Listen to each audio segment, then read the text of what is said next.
너희도 그들 중에서 예수 그리스도의 것으로 부르심을 받은 자니라. 예수 그리스도의 것이면은 어떻게 해야 돼? 예수님의 뜻대로 살아가는 게 예수 그리스도의 것이야. 안녕하세요. 중고등부 친구들 반갑습니다. 지난주에 우리 로마서 1장 1절의 말씀으로 사도 바울이 사도다.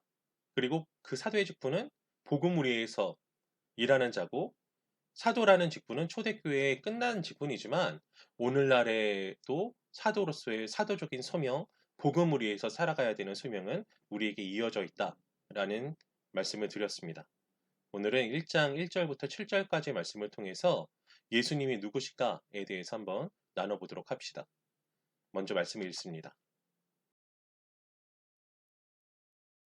예수 그리스도의 종 바울은 사도로 부르심을 받아 하나님의 복음을 위하여 택정함을 입었으니 이 복음은 하나님이 선지자들을 통하여 그의 아들에 관하여 성경에 미리 약속하신 것이라. 그의 아들에 관하여 말하면 육신으로는 다윗의 혈통에서 나셨고 성결의 영으로는 죽은 자들 가운데서 부활하사 능력으로 하나님의 아들로 선포되셨으니 곧 우리 주 예수 그리스도시라. 그로 말미암아 우리가 은혜와 사도의 직분을 받아 그의 이름을 위하여 모든 이방인 중에서 믿어 순종하게 하나니 너희도 그들 중에서 그리스도의 것으로 부르심을 받은 자니라. 로마에서 하나님의 사랑하심을 받고 성도로 부르심을 받은 모든 자에게 하나님 우리 아버지와 주 예수 그리스도로부터 은혜와 평강이 있기를 원하노라.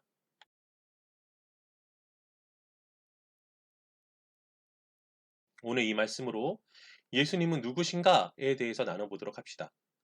이 로마서는 로마 교회에 보내는 편지예요. 편지에는 가르치고자 하는 복음에 대해서 가르치고자 하는 내용이 있기 때문에 그렇기 때문에 본인의 사도성에 대해서 얘기를 하고 내가 사도적인 권위를 가지고 있으니 내 가르침은 맞아. 하나님께 받은 거야. 예수님께 받은 거야. 가르침 받은 거야. 그러니까 이걸 따라야 된다. 라는 것에 대해서 말을 하고 있어요. 1절에서 그렇게 말을 하면서 동시에 이 1절부터 7절까지는 우리가 어떤 신앙을 가지고 살아서 이 복음을 위해서 살아가고 있고 살아가야 되는지에 대해서 아주 기초적이고 전제적인 그러니까 로마 교회의 어떤 가르침을 하기 이전에 어떤 신앙을 우리가 가지고 있어야 되는지에 대해서 특히 예수님이 누구신가에 대해서 잘 설명을 하고 있습니다. 물론 뒷부분에서도 자세하게 설명을 하지요. 한번 살펴봅시다. 예수 그리스도의 종 바울은 사도로 부르심을 받아 하나님의 복음을 위하여 택정함을 입었으니 그러니까 내가 사도로서 말하는 거지 사설로 말하는 게 아니고 하나님께서 전하라고 하시는 대로 전하는 것이다. 하나님 복음을 위해서 예수님에 대해 위하여서 나는 살아가고 전하는 것이다. 그리고 그 내용은 무엇이냐? 이 복음은 하나님이 선지자들을 통하여 그의 아들에 관하여 성경에 미리 약속하신 것이라. 이 복음은 예수님에 대한 것이에요. 예수님이 십자가를 우리를 위해서 지셨고 죄의 문제를 사흘 만에 돌아가셨다가 사흘 만에 부활하심으로 다 해결하셨다. 라는 내용이 복음인데 그 분을 믿으면 구원 얻는다는 것이 복음인데 이거는 그냥 예수님이 어느 날 갑자기 탁 나타나셔서 내가 하나님의 아들이야 갑자기 주장하시고 이렇게 하면 돼 라고 말씀해 주신 것이 아니라 수천 년 전부터 많은 선지자들을 통해서 미리 말씀하신 바 이건 확실하게 예언돼 있고 그리고 그렇기 때문에 예수님은 확실하신 분이셔 라고 말하고자 하는 거죠. 그리고 그 확실하신 예수님에 대한 근거를 계속해서 말하고 있습니다. 3절에 보면 그의 아들에 관하여 말하면 육신으로는 다윗의 혈통에서 나셨고 라고 말하고 있어요. 이 다윗의 혈통으로 났다는 것에 매우 중요한 의미가 있는데 왜냐하면은 이 말을 풀어보면 다윗의 혈통을 통하여서 육신으로 나셨고 그리고 이 말을 더 이어서 말해보자면은 다윗의 혈통을 통해 육신으로 나심으로 약속된 메시아 혹은 하나님의 아들이심을 드러내셨고 왜냐하면은 메시아는 다윗의 혈통으로 나신다고 계속 설명을 해주셨거든. 그러니까 봐봐. 예수님이 다윗의 혈통으로 나셨지. 그러니까 그분은 빼박 메시아셔. 라는 것에 대해서 말하고 있는 것입니다. 육신으로는 다윗의 자손으로 나심을 통해서 예언되어 있던 그 말씀대로 나심으로 약속의 메시아다라는 것을 증명하셨고 성결의 영으로는 죽은 자들 가운데서 부활하사 능력으로 하나님의 아들로 선포되셨으니 곧 우리 주 예수 그리스도시라. 무슨 말이냐 하면은 이 말을 다시 한번 쉽게 풀어보면 이렇게 표현해 볼 수가 있을 것 같아요. 영적으로는 다른 사람들하고는 다르게 죽은 자 가운데서 부활하셨다. 이게 아무나 죽었다가 부활할 수가 있느냐? 그러니까 이 능력을 통해서 하나님의 아들이심을 드러내셨으니 그가 바로 예수 그리스도시다. 그리고 더 설명해야 할 바는 뭐냐면은 이 영이라는 것이 성결의 영이라고 표현하셨죠. 이 성결의 영이라는 것은 다른 사람들하고 구별되는 능력을 보이시는 그런 분이시고, 그리고 다른 사람들과 다르게 죄의 문제를 완전히 해결하시고 또 죄가 없으신 거룩하심을 가지고 계신 완전한 하나님의 아들, 완전한 신성을 가지고 계신 분이다. 라는 것에 대해서 설명을 하고 있는 것입니다.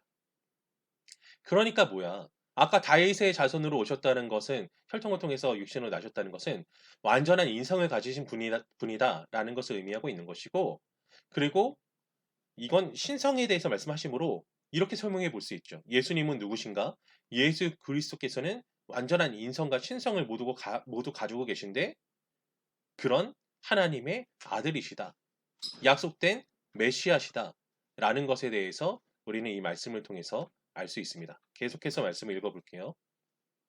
그로 말미암아 우리가 은혜와 사도의 직분을 받아 그의 이름을 위하여 모든 이방인 중에서 믿어 순종하게 하나니, 그러니까 예수님께서 이 땅에 약속된 메시아로 오셨어.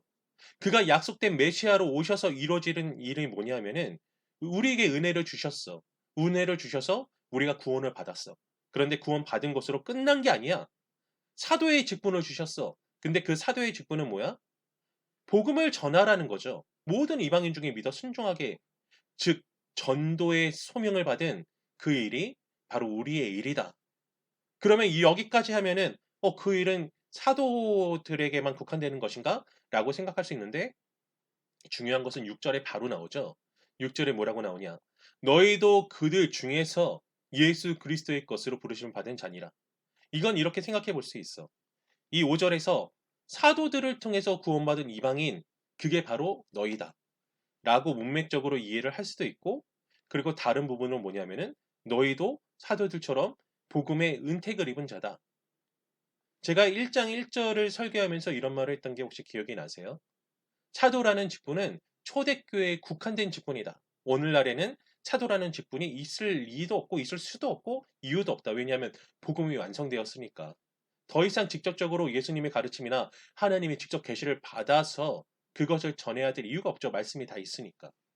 그런데 사도적 소명은 오늘날 우리에게도 이어지고 있다고 분명하게 말씀드렸어요. 그와 일맥상통하는 얘기입니다. 너희도 그들 중에서 예수 그리스도의 것으로 부르심을 받은 자니라. 예수 그리스도의 것이면은 어떻게 해야 돼? 예수님의 뜻대로 살아가는 게 예수 그리스도의 것이야. 구원 받았어요. 그런데 예수님께서는 땅 끝까지 이르러 내 증인이 되라고 그의 제자들에게 말씀하셨어요. 예수님의 것이면 예수님의 제자고 예수님의 가르침대로 살아야 돼. 예수님께서 주신 사도적 소명이, 직분은 끝났지만 오늘날의 신사도주의 그런 건 말도 안 되는 거지만, 그러나 사도적인 소명은 오늘날 우리에게도 흐르고 있다. 그렇기 때문에 우리는 부르심 받은 자로서 살아야 된다. 7절 마무리합니다. 뭐라고 하고 있죠? 로마에서 하나님의 사랑하심을 받고 성도로 부르심을 받은 모든 자에게 하나님 우리 아버지와 주 예수 그리스도로부터 은혜와 평강이 있기를 원하노라. 보세요.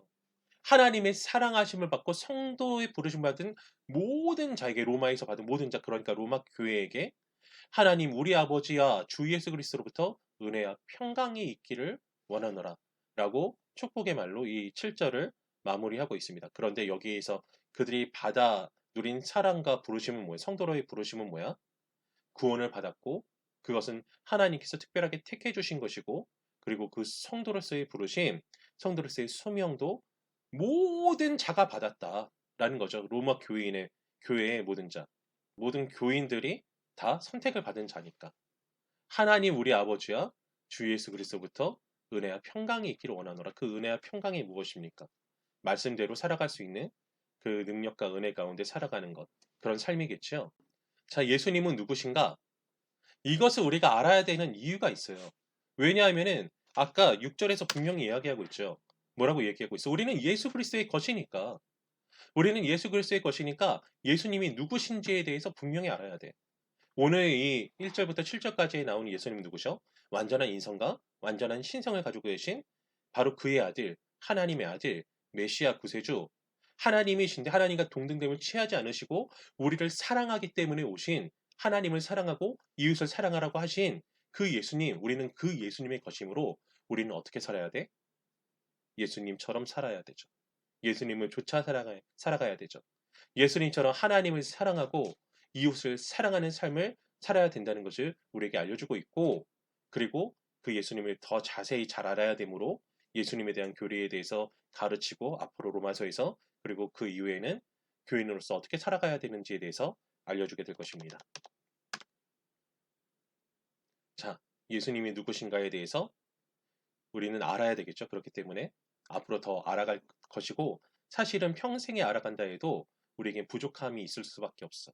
왜냐하면 우리에게 지적이고 능력적인 한계가 분명히 있으므로. 하지만 항상 이걸 생각합시다. 예수님은 누구실까? 예수님은 나를 끊임없이 사랑하신 분이구나. 예수님은 하나님의 아들이신데 나를 사랑하셔서 인생으로 오신, 겸손하게 오신 그런 분이구나. 하나님께서는 이 위대한 일을 오랫동안 계획하셔서 우리에게 이루어주실 정도로 우리를 사랑하신 분이시고, 그 사랑의 결정체를 보여주신 분이 바로 예수님이시구나. 그렇기 때문에 우리는 항상 이 예수님이 누구신가를 생각하면서 하나님을 사랑하고 이웃을 살아가는 삶을 분명하게 살아가는 우리가 되어야 되겠습니다. 그리고 그 일환으로 앞으로 로마서에 대해서 계속 살펴나갈 텐데, 이 로마서에 대한 살핌은 뭐 정상화가 되어도 계속 할 거예요. 그러니까 이 공부를 게을리 하지 않고, 그리고 다른 말씀도 살펴보고 기도하면서 예수님의 것으로 살아가기 위해서 예수님이 누구신가를 항상 묵상하는 저와 우리 로드 플러스가 되기를 주님의 이름으로 간절히 소망합니다.